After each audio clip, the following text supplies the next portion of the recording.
challenge between Brian and Adam. I think it'll be the funniest shit to ever see.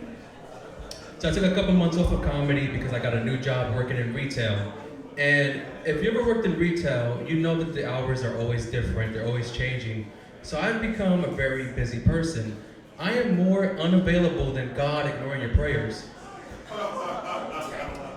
I've been thinking about religion recently, as you can tell, and I figured I would take a shot at a religion joke like a priest taking a shot at a minor. My parents tried to raise me as Catholic because they wanted me to try to feel God's presence in my life, but all I felt was some slight penetration. And it's a new year, it's 2022. Let's give it up for a new year, come on. It's a new year, give it up for the new year. The problem, however, is we got this bitch named COVID bringing her other sisters like Omicron. It's like the fucking Kardashians, there's always another one right after the first one. And it's scary for me this year because in about a week or so, I'm gonna turn 30 years old. And I'm working in retail, so I'm worried about my life, where my life is going. And people will look at me and they say, you're 30 years old without any kids? You must be focusing on your career. In fucking retail? No, it's not that I'm focusing on my career, it's that I'm unattractive. Women don't want to mate with me. Let's see what we get. My mother, she's always getting on me about my career goals. She says, you went to college to get a performing arts degree. What are you doing with your life? I said, bitch, I'm a comedian. But yeah, I'm turning 30 and I'm thinking about whether or not I'm ready to have kids, ready to take that step and raise my own children. Because I feel like I already had a kid in my life. I had a 9-year-old named Honda Accord. Because I feel like having a car is like having a kid. You need insurance for both of them. If your car gets damaged, you go see a mechanic. If your kid gets hurt, you see a doctor. If you don't like your car, you can just trade it in. If you don't like your kid, put him up for adoption.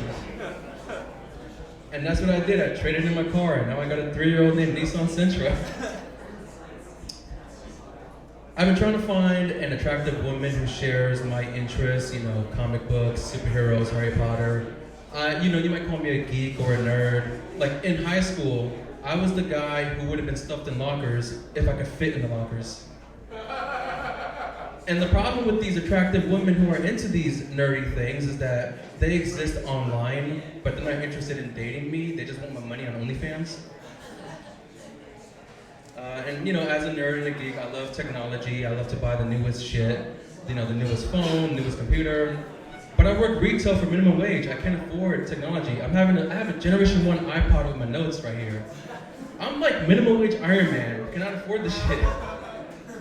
I'm gonna start a new team of superheroes called the Pretenders. Brian, you can be Ant-Man because you're short as fuck.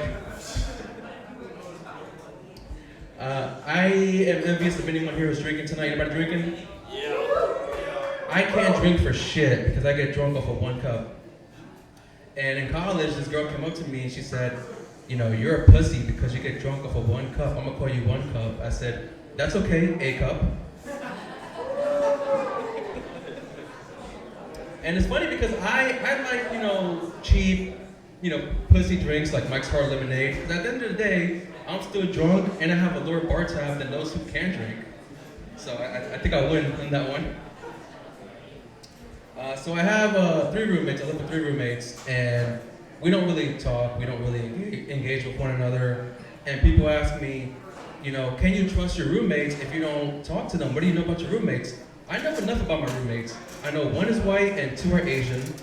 I think the Asian guys are brothers because they look alike. That's my time. Thank you, everybody. Follow me on Instagram at Ed Comedy. Rest in peace, Bob Saget. Rest in peace, Betty White. Keep it going for Anthony, everybody. Guys, your next comic tonight, he is a handsome young man, and he is absolutely hilarious. He's the cutest on the Charlotte